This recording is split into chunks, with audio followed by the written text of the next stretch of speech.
മനുഷ്യ മസ്തിഷ്കം ഇന്ന് കൊടികെട്ടി വാഴുന്ന AI പോലും മനസ്സിലാകാത്ത അത്രയും കോംപ്ലക്സായ ഒരു സൂപ്പർ കമ്പ്യൂട്ടർ.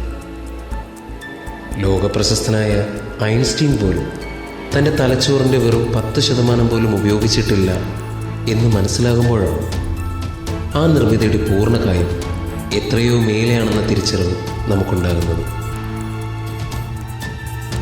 എന്നാൽ അതിനേക്കാൾ മുകളിൽ നിൽക്കുന്ന മനുഷ്യ മസ്തിഷ്കം കൊണ്ട് പോലും അളക്കാനോ നിയന്ത്രിക്കാനോ കഴിയാത്ത മറ്റൊന്നുണ്ട് ഈ പ്രപഞ്ചത്തിൽ. അതിലും നാം മനുഷ്യർക്ക് തന്നെ അഹങ്കരിക്കാം. കാരണം അതും നമ്മുടെ കയ്യിൽ തന്നെയാണ്. ഒരു പക്ഷേ നമ്മുടെ കൈപ്പിടിക്കും മേലെ. നമ്മുടെ മസ്തിഷ്കം അഥവാ തലച്ചോർ നിയന്ത്രിക്കുന്നു എന്ന് നമ്മൾ വിശ്വസിക്കുന്ന നമ്മുടെ ചിന്തകളുടെ ഒരു ഡാറ്റാബേസ്. മനുഷ്യ മനസ്സ്.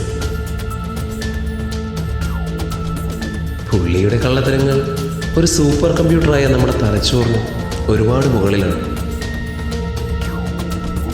പ്രണയവും സങ്കടവും ഭീതിയും പകയും വിരഹവും ഒക്കെ തന്നെ ഇദ്ദേഹത്തിൻ്റെ സൃഷ്ടികളല്ലേ. ആറാം ഇന്ദ്രിയം തുറന്നിട്ടുള്ള മഹായോഗികൾക്ക് പോലും പലപ്പോഴും ഇവന് മുന്നിൽ അടിയറവ് പറയേണ്ടി വന്നിട്ടുണ്ട്. നമ്മുടെ ഓർമ്മകൾ എന്നത് മസ്തിഷ്കത്തിൻ്റെ വൈദ്യുത സന്ദേശങ്ങളും തരംഗങ്ങളും ഒക്കെയാണ് എന്ന് ശാസ്ത്രം തന്നെ സമ്മതിക്കുന്നുണ്ട്. അത്തരത്തിൽ ഒരേ തരംഗദൈർഘ്യമുള്ള തരംഗങ്ങൾ ഏതെങ്കിലും ഒരു സാഹചര്യത്തിൽ തമ്മിൽ പരസ്പരം കടന്നു പോവുകയാണെങ്കിൽ അവയുടെ ഉള്ളടക്കങ്ങൾ പങ്കിടപ്പെട്ടാൽ ഓർമ്മകളും വികാരങ്ങളും ഒക്കെ തന്നെ കൈമാറപ്പെടില്ലേ? അതുതന്നെയാവാം ആത്മാവിനെയും സാധൂകരിക്കുന്ന ഘടകവും. ശാസ്ത്രത്തിനെ ഒരേ സമയം ന്യായീകരിക്കാനും അവിശ്വസിക്കാനും പ്രേരിപ്പിക്കുന്ന ഒന്ന് തന്നെയാണ് മരണാനന്തര ജീവിതം. കാലഹരണപ്പെട്ടു പോകുന്ന അല്ലെങ്കിൽ തകരാറിലായി പോകുന്ന ഒരു കമ്പ്യൂട്ടറിലെ വിവരങ്ങൾ അതിൻ്റെ ഹാർഡ് ഡ്രൈവ് എന്ന ഡാറ്റാബേസിലൂടെ നമുക്ക് പകർത്തിയെടുക്കാൻ കഴിയില്ലേ? അപ്പോൾ നിങ്ങൾക്ക് ചോദിക്കാം, ആ ഹാർഡ് ഡ്രൈവ് തന്നെയല്ലേ നമ്മുടെ തലച്ചോറെന്ന്?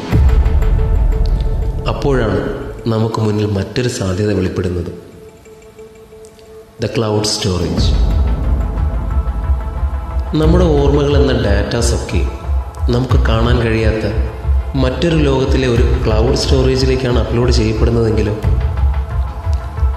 അത്തരം ഓർമ്മകളുടെ ഒരു കൂടിക്കുഴച്ചിലോ ഒരേ ഫോൾഡറിൽ തന്നെ സൂക്ഷിക്കപ്പെടുന്ന ഓർമ്മകളുടെ ഒരു ഓവർലാപ്പിങ്ങോ ആണ് നമ്മുടെ സ്വപ്നങ്ങളെങ്കിലോ?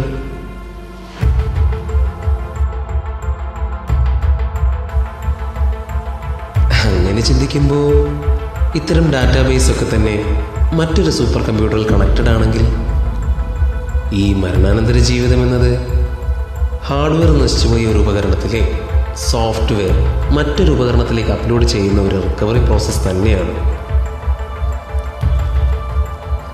ആ കമ്പ്യൂട്ടറിലെ ഡാറ്റാസൊക്കെ തന്നെ പരസ്പരം കണക്ട് ചെയ്യപ്പെടുന്നുണ്ടെങ്കിൽ ഒരു പക്ഷേ അത് തന്നെ ആവില്ലേ മറ്റൊരു പ്രപഞ്ചത്തിൻ്റെ ആധാരവും?